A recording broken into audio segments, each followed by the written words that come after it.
सभी पदों से जो भी पार्टी ने जिम्मेवारी दी हुई है उनसे अपना त्याग पत्र दे दिया और त्याग पत्र में स्वयं जाकर प्रदेश अध्यक्ष को देकर आया हूँ। क्या बीजेपी की तरफ से किसी तरह का कोई इशारा मिला हो कि टिकट देंगे?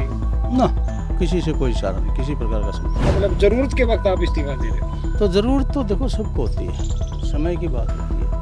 आज ये देखना ज़रूरी है देश और प्रदेश का फायदा किस चीज़ में। निशान सिंह जी ने कहा कि पार्टी ने सम्मान नहीं मिला, तो क्या लगता है ऐसा कुछ हुआ? और आप निशान सिंह जी ने सम्मान नहीं मिला, निशान सिंह जी तो खुद सम्मान देने वालों में से हैं क्योंकि वो पार्टी के प्रदेश। लोकसभा चुनाव से पहले जेजेपी का कुनबा टूटने लगा है। जब से जेजेपी का बीजेपी के साथ गठबंधन टूटा है तभी से जेजेपी नेताओं में भगदड़ मची है। जेजेपी के प्रदेश अध्यक्ष निशान सिंह ने पार्टी से अलविदा कह दिया। कई विधायक बागी हो चले तो कई पार्टी को टाटा बाय बाय बोल रहे हैं। निशान सिंह के बाद अब बरवाला से जजपा के विधायक जोगीराम सेहाग ने भी पार्टी के सभी पदों से इस्तीफा दे दिया है। जोगीराम जी, चर्चाएं हैं कि आपने इस्तीफा जो है वो दे दिया है, किन पदों से आपने इस्तीफा दिया है, क्या कुछ है? पार्टी ने जो भी मेरे को जिम्मेवारी दी हुई थी, पार्टी में मैं प्रदेश उपाध्यक्ष था और रोहतक लोकसभा का प्रभारी था, तो उन दोनों पदों से मैंने जो है अपना सभी पदों से जो भी पार्टी ने जिम्मेवारी दी हुई है उनसे अपना त्याग पत्र दे दिया और त्याग पत्र में स्वयं जाकर प्रदेश अध्यक्ष को देकर आया हूँ और उनसे प्रार्थना की मेरा तुरंत स्वीकार किया जाए। उन्होंने तुरंत स्वीकार किया। क्या कुछ कारण रहे आपके? मेरे निजी कारणों से मैंने दिया। उन्होंने भी पूछा था मुझसे क्या कारण है, मैंने कहा मेरे निजी कारण। सर, आप लंबे समय तक बीजेपी के कार्यकर्ता रहे हैं, टिकट भी मांग रहे थे, चलो नहीं मिली वो अलग बात है। आपने इंडिपेंडेंट के तौर पर भी गिराए से अग्रवाल से चुनाव लड़ा था, तो क्या बीजेपी की तरफ से किसी तरह का कोई इशारा मिला हो कि टिकट देंगे?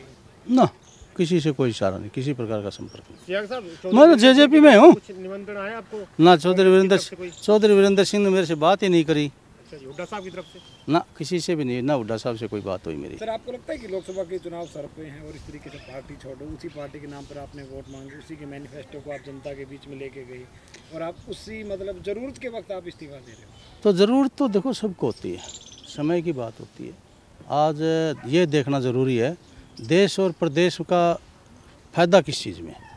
मैंने अभी थोड़ी देर पहले कहा कि डिसीजन लेने के कई कारण, डिसीजन का समय है अब, क्योंकि देश और प्रदेश की सरकार बननी है, अभी देश की बननी है, तो देश की सरकार किस प्रकार हो, कौन सी सरकार हो, कैसी सरकार हो, उसके ऊपर राजनीतिक लोगों ने फैसला करने का भी समय आ गया।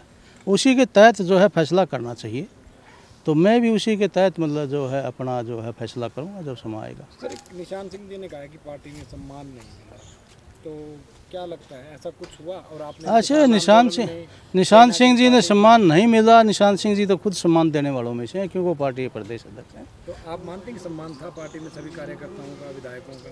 मेरा तो था, और का मुझे पता नहीं। तो निशान सिंह जाना। अगली रणनीति है सर कुछ? अगली रणनीति जो समय करवाएगा, जो भी समय कहेगा वही कर लेंगे। एक एक कर जेजेपी से विधायक पार्टी को अलविदा कह रहे हैं। पार्टी के कई बड़े चेहरे भी जेजेपी से पीछा छुड़ाना चाहते हैं, लेकिन दल बदल कानून की वजह से पार्टी को छोड़ने की हिम्मत नहीं जुटा पा रहे। एक तरफ नेताओं का जेजेपी को छोड़ना और दूसरी तरफ वोट मांगने जा रहे दुष्यंत का किसानों की तरफ से विरोध कहीं न कहीं पार्टी के लिए मुश्किलें पैदा कर रहा है। खैर, अब देखना होगा कि जेजेपी या यूं कहें दुष्यंत चौटाला लोकसभा चुनाव में कैसे अपनी जीत का परचम लहरा पाते हैं। चंडीगढ़ से चंद्रशेखर धरनी, पंजाब केसरी टीवी। हमसे जुड़े रहने के लिए हमारे YouTube चैनल को सब्सक्राइब करें और नई वीडियो की नोटिफिकेशन के लिए बेल आइकॉन को दबाएं। अगर आप ये वीडियो Facebook पर देख रहे हैं तो लाइक जरूर करें और ज्यादा से ज्यादा शेयर करें। धन्यवाद।